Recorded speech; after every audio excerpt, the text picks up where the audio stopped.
U.S. President Donald Trump signals a pivot to a more domestic agenda amid a dip in approval ratings. He promised an economic boom next year in his address to the nation. And for more insight on that, we are joined by DeSipio, who's professor of political science at UC Irvine. It's good to see you, Professor. Thank you. I'm sure you were listening closely. So did the economic specifics that Trump highlighted tonight help him reset the narrative on the economy? I don't believe so. He was telling the American people that what they're feeling in their pocketbooks and at the grocery store is not real. He tells them they're getting higher wages, and that's more than making up for inflation. That's really not true. And the polling evidence and the economic evidence demonstrates that the American people are very frustrated, and just telling them that things are better isn't good enough. All right. What about security? Will Trump's claims of a secured border and tougher enforcement boost his momentum, or does immigration remain too polarizing at this point? Immigration is certainly polarizing, so I think his message about immigration spoke very well to the people that are already supporting him. He gave them exactly the message they wanted to hear. The challenge is the changes to U.S. immigration policy and net negative migration, which is what he's promising, will actually raise prices. So it undermines his other argument. I think he's, in the short term, probably on safer ground, making assertions about immigration, because there he can show some tangible accomplishments from his perspective. And that military dividend to servicemen and women, that wasn't expected, was it? It came as a surprise. No, it was, and I think it will earn him some support within the military and then among Americans that support our military, which is a large share of the population. Here he has some discretion because he's sort of technically the boss of the military, so he has the authority to award them a one-time bonus. He had earlier suggested that he was going to give either all Americans or all Americans who earned under $100,000 a year. He's been inconsistent.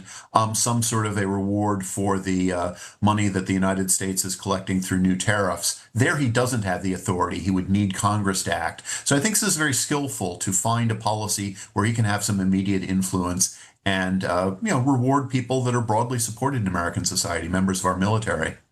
And Professor, what do his hints about next year's policy tell us about the administration's priorities heading into his second year? Well, I think one of the big surprises in tonight's speech was his focus on housing, which has not particularly been a focus during his first year or during the first Trump administration, for that matter. So perhaps there are some new initiatives coming, but the president often makes broad promises and then doesn't follow up with specific policy initiatives. So I'll be very interested to see what he does with housing. That's an area where he can affect people's pocketbooks and where the federal government can spend money in very targeted sorts of ways. If the president follows through on that, I think it might earn him some of that those points that he's been losing in the public opinion polls back. Not a lot, but at the margins, that would certainly help him. But again, the proof will be in the pudding, not just in the promises made in a speech. Yeah, on that, let me, go a little deeper. The polling numbers, it shows overall economic approval remaining weak, even with this primetime speech. So how much can today's messaging actually move those numbers, you think? I don't think they'll move them very much. People, in order to support the president and to say that he's handling the economy well, have to feel that they're earning more money, that they're spending less money at the grocery store. And neither of those are really within the power of the president, particularly in the short term. So, a sort of a stump speech, which is what he was giving tonight, calling it a primetime presidential address, doesn't really change people's opinions of the reality that they're living.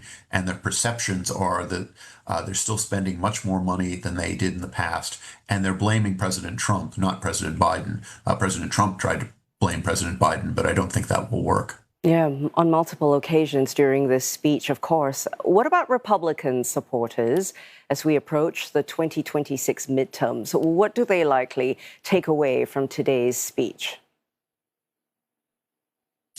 Well, I would suspect that many of them were not even watching. I mean, this, despite the fact that it was, billed as a presidential address, it didn't get the kind of attention that presidential addresses have in the past, and that's because the media realized that there wasn't going to be anything particularly new in this speech. I think what people will pay attention to going into the 2026 elections is whether the circumstances of their lives are improving. And that's not what they're perceiving right now. Now, the administration has 10 months, between now and November, to change that narrative. And this is a first effort at that. But they have to continue to follow through and make real differences in people's lives. And this administration hasn't been very successful at that. The president believes that his word is a command, but the reality is that he has to work with Congress, he has to work with the states in order to tangibly improve people's lives. He's not very good at that. And Professor, outside of what the president touted as his domestic achievements, the U.S. posture toward Venezuela and military actions in the region, they're drawing global attention. So how might these foreign policy developments and, of course, the domestic accomplishments together factor into how voters then perceive his leadership?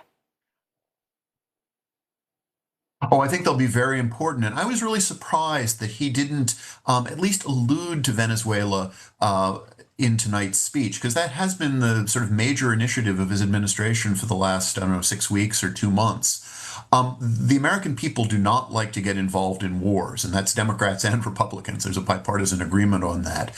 So the president has to be very tactical if he chooses to escalate his efforts in Venezuela to limit U.S. involvement. Maybe some tactical attacks on communications or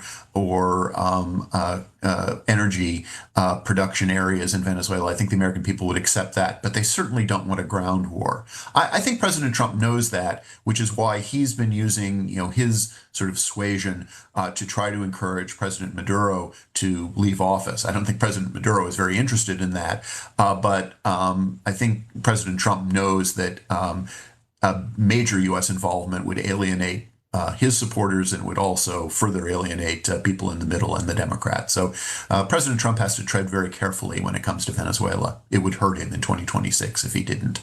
It's great to hear your reaction to Trump's primetime address. Thank you, Louis DeSipio, professor of political science at UC Irvine.